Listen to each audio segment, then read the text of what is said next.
មិនអើយប្រុសស្រីត្រូវចាងគួសំរទេមិនត្រូវដើរឲ្យពីប៉ាំងឬក៏ជំនះសិត្រីមានតែពួរ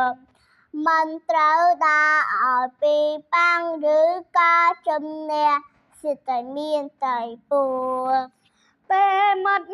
ឃើញចាំងចូលរៀគ្រាំគ្រាតូចធំទៀបខ្ពស់ពេលមិត្តឃើញចាំងចូលរៀគ្រាំគ្រា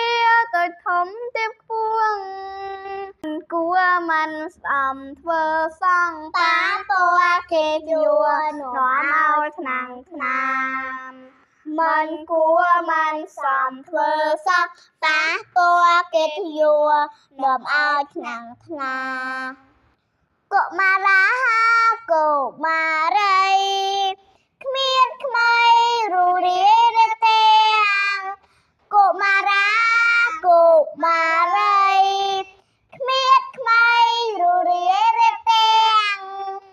ទើបខ្លាចជាពលរដ្ឋម្នាក់មានសិទ្ធិជីវធម៌ជាក្នុងសង្គមខ្មែរទើបខ្លាចជាពលរដ្ឋម្នាក់មានសិទ្ធិជីវធម៌ជាក្នុងសង្គមខ្មែរ